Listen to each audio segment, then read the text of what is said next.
Live from downtown Detroit, Local 4 News at 11 starts now.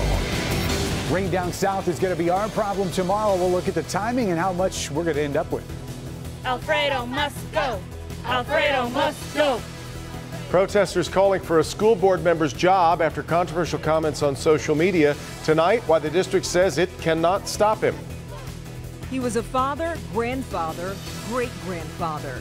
People loved him because he loved people. Then everything changed.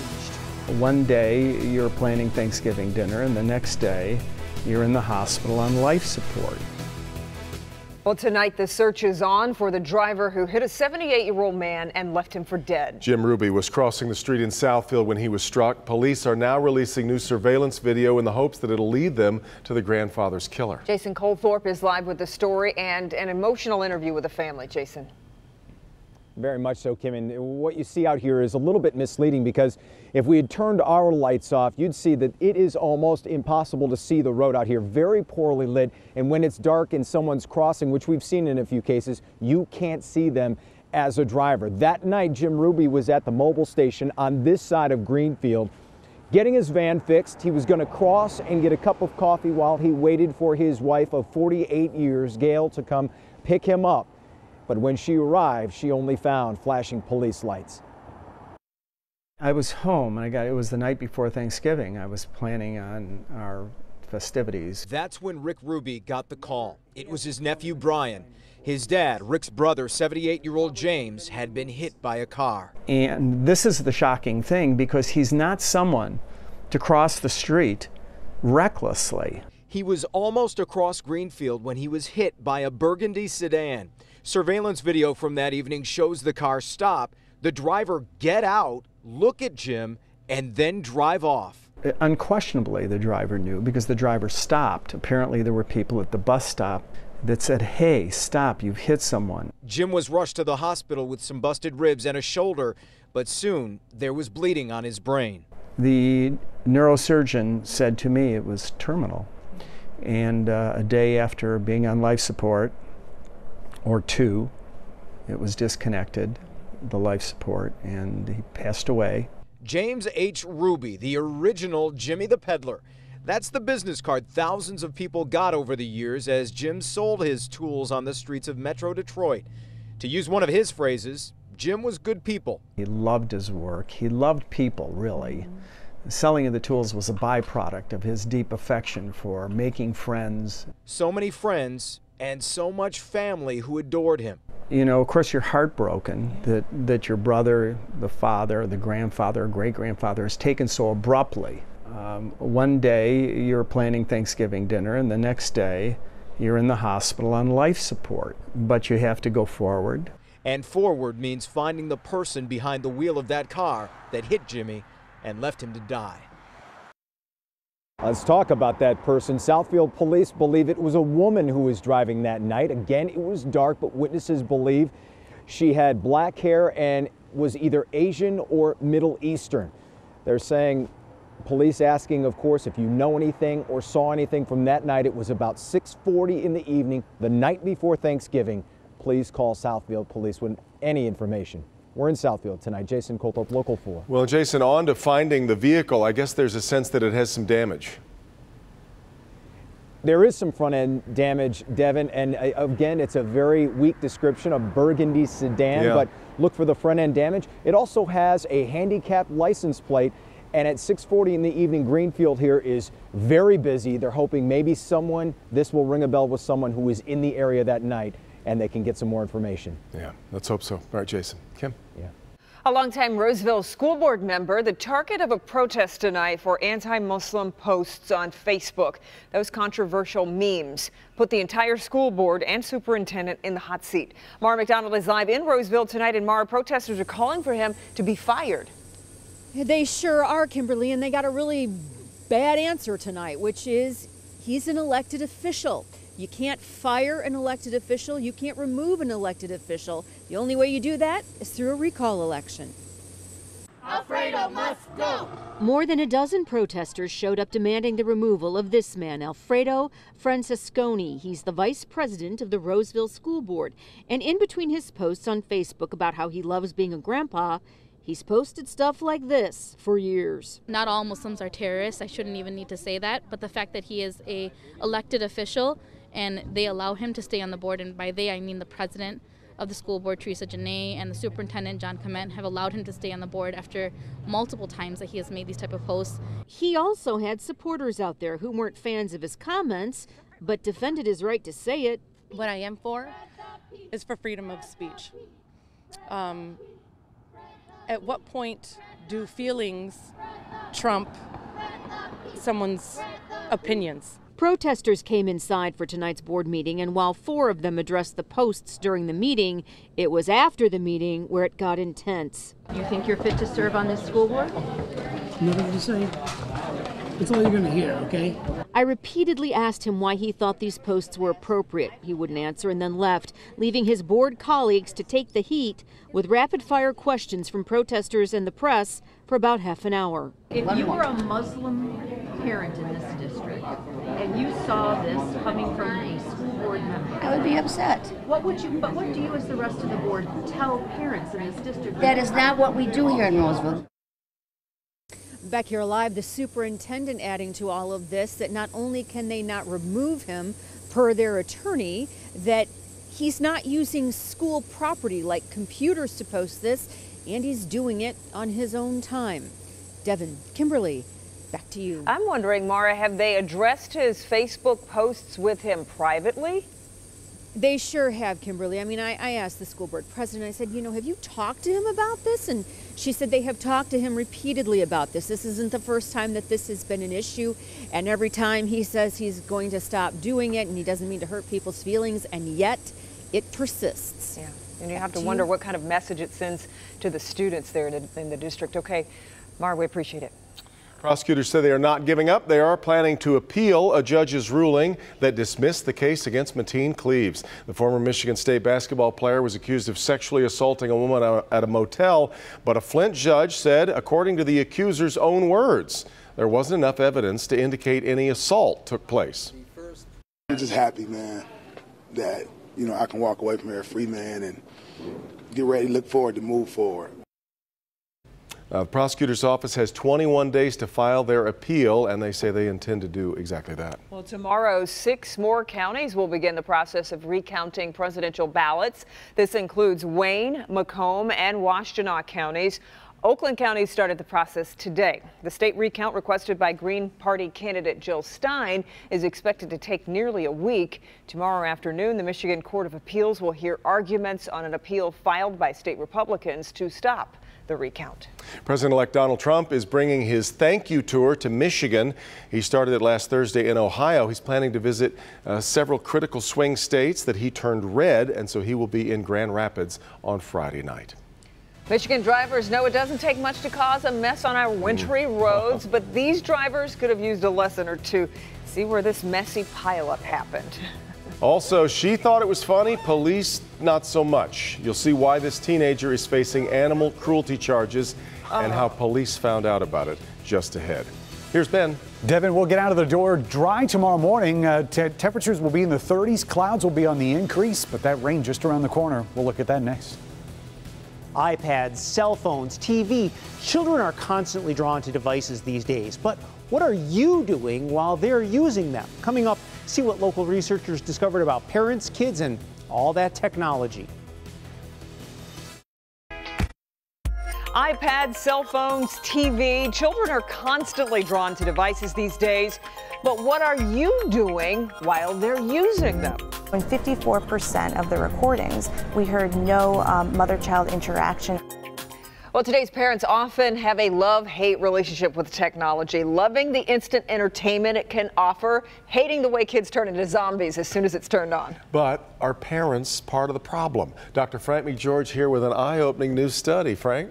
Well, that's exactly it. You know, maybe you've had the experience of trying to get your child's attention while they're using a tablet or cell phone. You might as well be talking to the wall.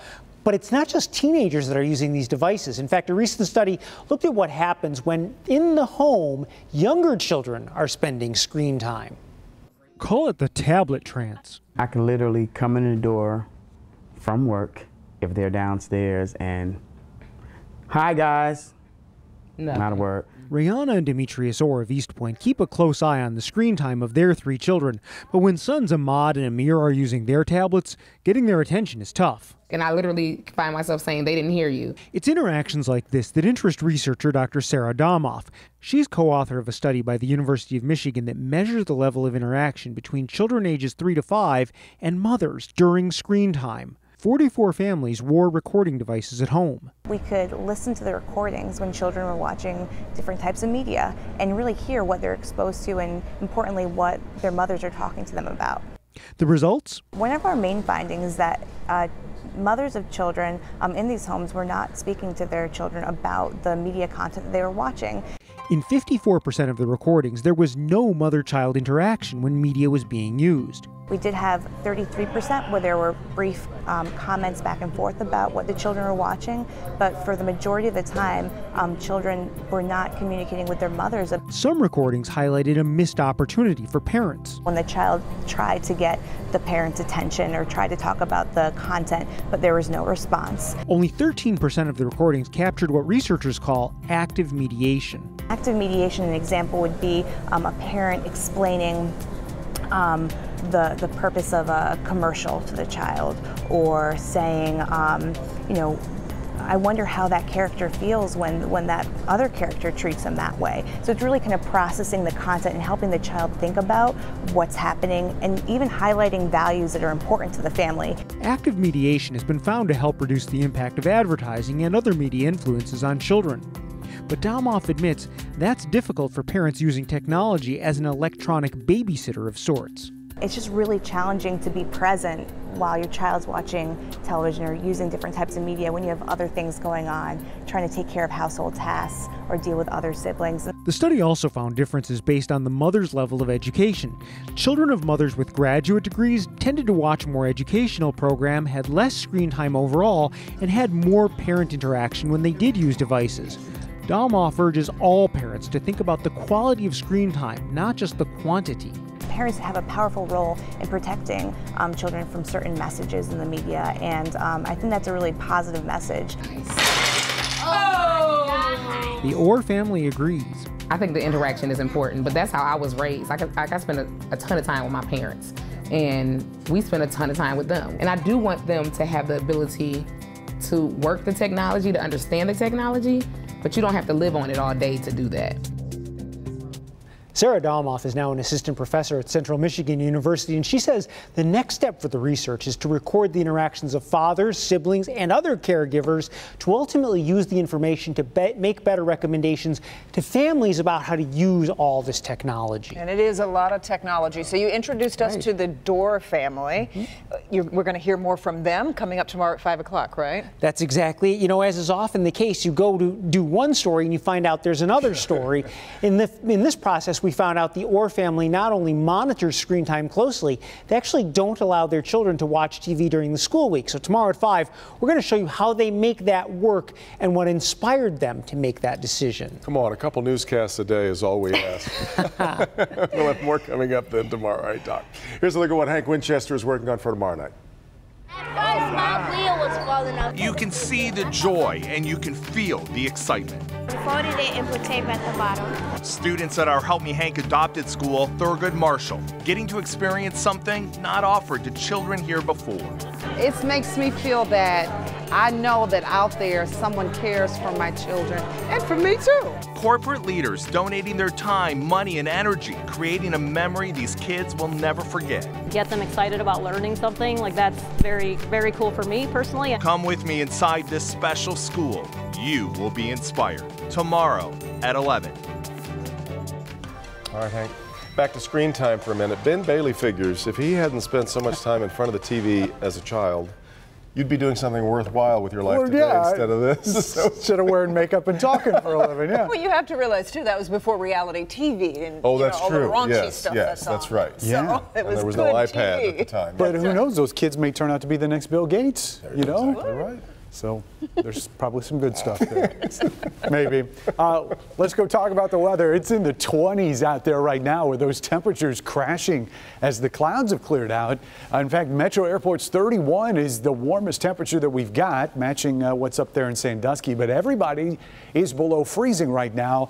The flip side to that is with those clear skies and light winds, wind chill's not an issue right now. But compared to yesterday, when we were dealing with snow, those numbers right now anywhere between 2 and 11 degrees colder than what we saw on Sunday night. So we're turning our attention down south, and even though we're in the 20s now, we are going to get some warmer air in here during the day tomorrow. So what you see is rain down here to the south will remain as all liquid when it finally migrates up to Michigan. The heavier of the showers right now is across parts of Georgia and South Carolina. And that's going to stay to the east. It's that area coming in out of the southern Mississippi Valley that's headed up in our direction. And you can see how we've got a break in the clouds right now, but the leading edge of that cloud cover is going to be back by about daybreak tomorrow. Then we'll start looking for those showers to start moving in here. Once we get past lunchtime tomorrow, they'll start in the south and then eventually spread across the area. A little bit better chance getting soaked here in our metro and north zones than what we're going to see out to the west. But nevertheless, I think everybody's going to get something. Still going to be in the liquid form. Wednesday, we'll get a break from the precipitation, but we will see some flakes come back as we get into Thursday as a persistent cold wind starts moving in from the west, and that's going to drop temperatures as well. What do you see these numbers as we head towards the upcoming weekend? Here's your 4-zone forecast with those rainfall totals tomorrow. And again, the metro zone and down here towards Lake Erie, you're going to see the higher totals. About 1/3 of an inch there in the city of Detroit, 4/10 expected downriver. South zone, higher totals out here towards the Lake Erie shoreline where we're expecting possibly close to 1/2 inch, and then those numbers really slack off out towards Lenawee County, about 1/4 of an inch out there. West zone numbers get lighter as you go further off to the north, so to about 1/4 of an inch there at Ann Arbor, up to about 1/10 of an inch or so in Flint, and ditto for the north zone. Higher totals down here towards M59, lowest totals up there in Sanilac County tomorrow afternoon. Temperature-wise, we're going to see those numbers dip to about 28 overnight, likely coming back to about 31 in the morning, and then high temperatures hitting the low 40s again, and then we say sayonara to the 40s as we get through the next 7 days.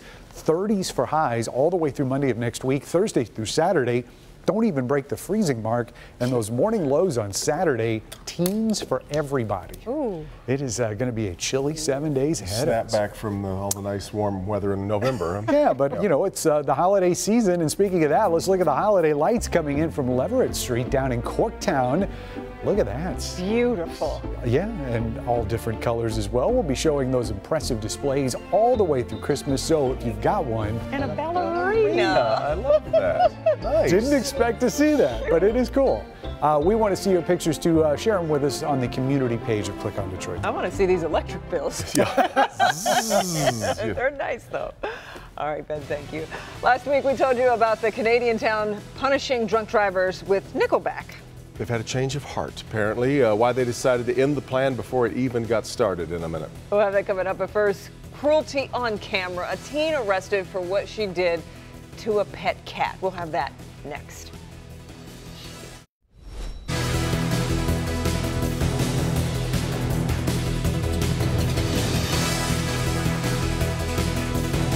If you're a lover.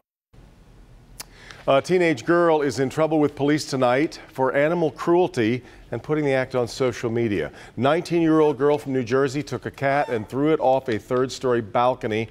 Someone saw this video online. They alerted police and the teenager was arrested.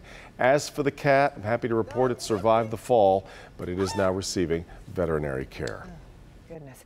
Well, it didn't take much snow to create a pileup of not just cars, but buses and a police cruiser. One by one, they all came down a snowy Montreal road, sliding as they tried to stop.